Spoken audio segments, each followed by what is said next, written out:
ನಮಸ್ಕಾರ ನನ್ನೆಲ್ಲ ಆತ್ಮೀಯ ಬಂಧುಗಳೇ.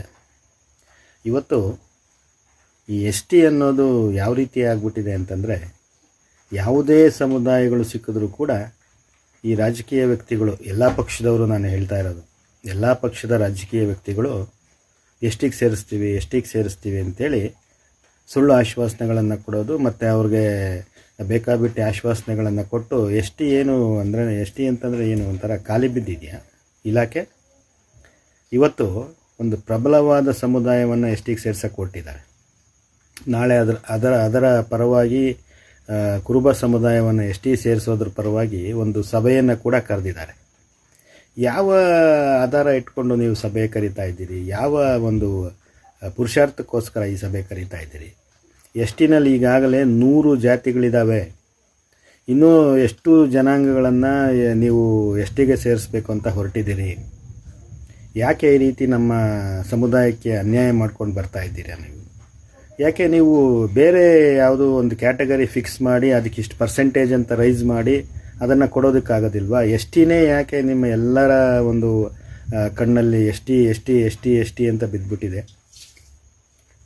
ನಾವು ಎಸ್ ಟಿಗೆ ಸೇರ್ಕೋಬೇಕಾದ್ರೆ ನಾವು ಈ ದೇಶ ಮತ್ತು ಈ ನಾಡಿಗೋಸ್ಕರ ಮಾಡಿದಂಥ ತ್ಯಾಗ ಬಲಿದಾನಗಳು, ನಾವು ನಾಶ ಮಾಡ್ಕೋದಂಥ ನಾವು ಆಳ್ತಾ ಇದ್ದಂಥ ಸಂಸ್ಥಾನಗಳು, 77 ಸಂಸ್ಥಾನಗಳು ನಮ್ಮ ಕೈಯಲ್ಲಿಲ್ಲ ಇವತ್ತು.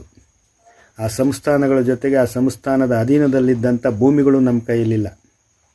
ನಮ್ಮ ನಾಯಕ ಜನಾಂಗದವರು ವಾಸಿಸ್ತಾ ಇರತಕ್ಕಂಥ ಸ್ಥಳ ಪ್ರದೇಶಗಳು ನೋಡಿ, ಬರೀ ಬರಡು ಭೂಮಿಗಳು. ಅದು ಕೂಡ ಅವ್ರ ಹತ್ರ ಒಂದು ಕುಂಟೆ ಜಾಗನೂ ಕೂಡ ಇಲ್ಲ. ಈಗೀಗ ಸ್ವಲ್ಪ ನಮ್ಮ ಸಮುದಾಯ ಮೇಲೇಳಕ್ಕೆ ಪ್ರಯತ್ನ ಪಡ್ತಾ ಇದೆ.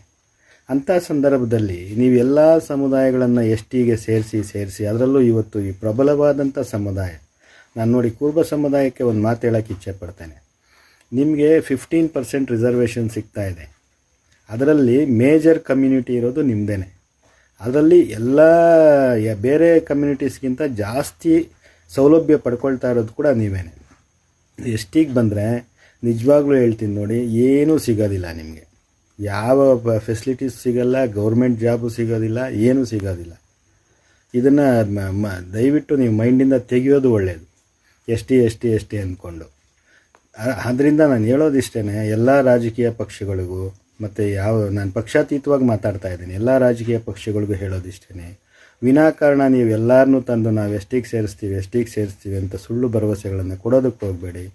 ಮತ್ತು ನಾವು ಈಗೀಗ ವಾಲ್ಮೀಕಿ ನಾಯಕ ಸಮುದಾಯದವರು ಈಗೀಗ ಅದರ ಬಳಕೆ ಮಾಡ್ಕೊಂಡು ಈಗೀಗ ಸ್ವಲ್ಪ ಮೇಲಕ್ಕೆ ಬರ್ತಾಯಿದ್ವಿ. ನಮ್ಮನ್ನು ತುಳಿಯುವಂಥ ಕೆಲಸಗಳು ಮಾಡಬೇಡಿ. ಇದರ ಒಂದು ಈ ವಿಚಾರದ ಚರ್ಚೆಗಾಗಿ ಎಲ್ಲರೂ ನಮ್ಮ ಸಮುದಾಯದ ಜನರು ಏನಿದ್ದಾರೆ ಎಲ್ಲರೂ ಚರ್ಚೆ ಮಾಡಬೇಕು. ಇದನ್ನು ಯಾಕೆ ನೀವೆಲ್ಲ ಸುಮ್ಮನೆ ಕೂತಿದ್ದೀರಾ? ಇದ್ರ ಬಗ್ಗೆ ಯಾಕೆ ನೀವು ಚರ್ಚೆ ಮಾಡ್ತಾ ಇಲ್ಲ? ಏನಾಗಿದೆ ನಿಮಗೆ? ನಮ್ಮ ಸಮುದಾಯಕ್ಕೆ ಅನ್ಯಾಯ ಆಗ್ತಾ ಇದೆ ಅಂತಂದಾಗ ಅದನ್ನು ನೀವು ಒಕ್ಕೋರ್ಲಿಂದ ಇದು ತಪ್ಪು ಅಂತ ಹೇಳೋವಂಥ ಧೈರ್ಯ ಎಲ್ಲೋಗಿದೆ ನಿಮಗೆ?